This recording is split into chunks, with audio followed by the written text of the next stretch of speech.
This video is sponsored by Surfshark. 3 phones designed around a revolutionary camera experience.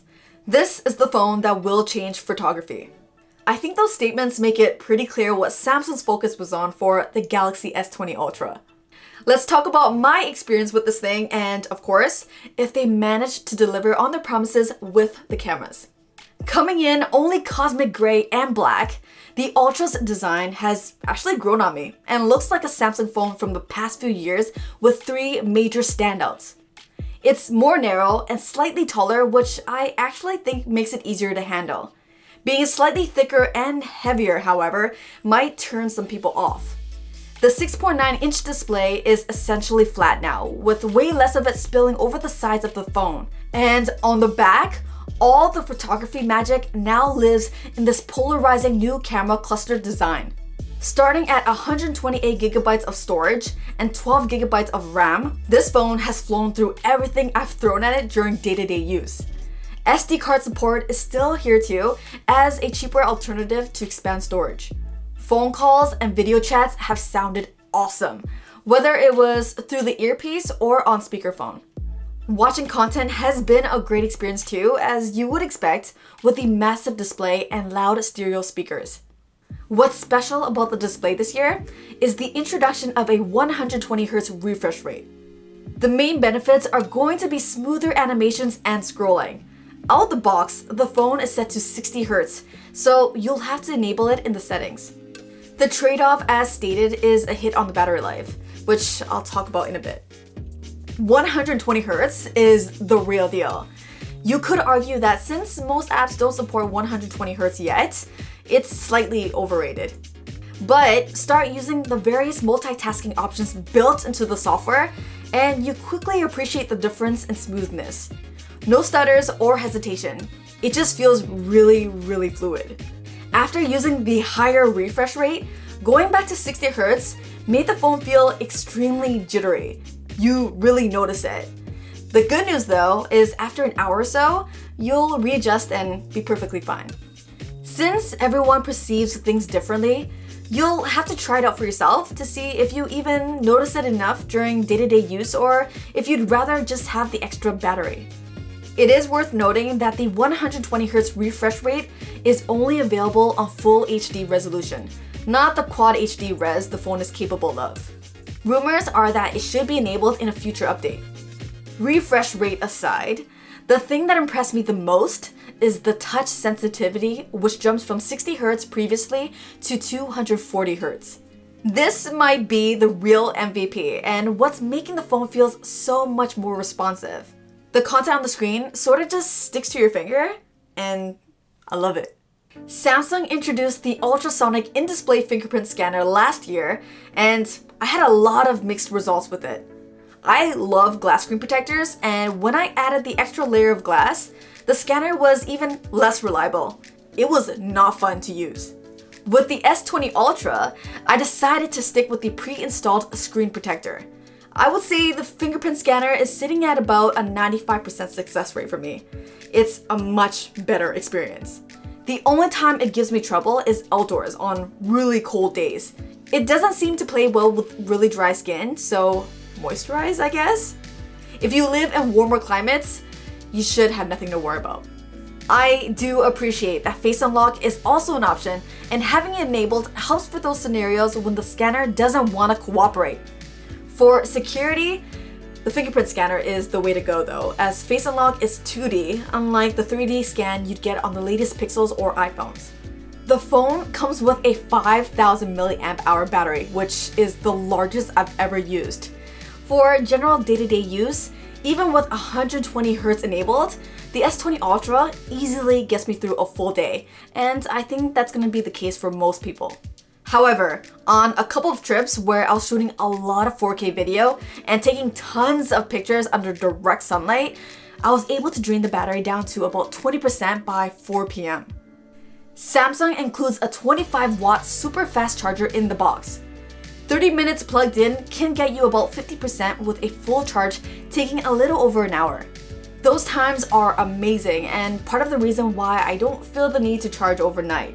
I'll typically plug in while I get ready in the morning and be fully charged by the time I leave the house. Standby time is an area where I love to see some improvements. Oftentimes, I've seen the battery drain anywhere from 8 to 10% overnight while I sleep. Samsung does offer a Bixby routine to help combat this.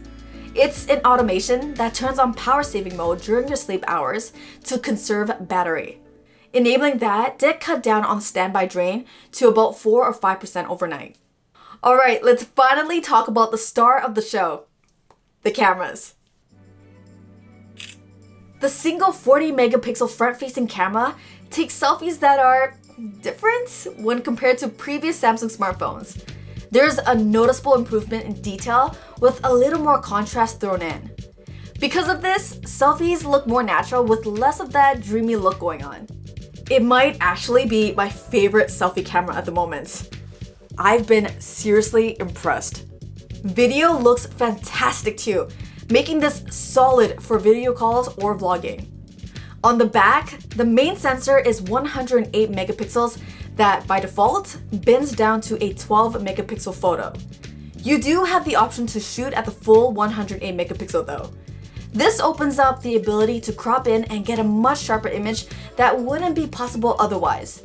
I like that Samsung has made this easy to do right when viewing photos.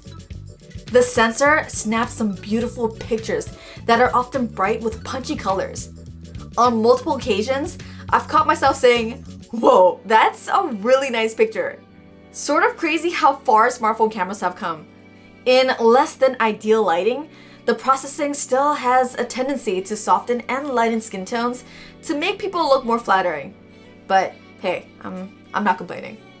With enough separation between your subject and the background, the S20 Ultra actually has some really good natural depth of field, aka blurry background goodness. Not everyone will love it, but I dig it. And it really makes your subject stand out more. Just don't get too close though, because you might start to notice the edges of your subject beginning to blur too. I've enjoyed the natural bokeh so much that I don't even feel the need to use Samsung's live focus mode.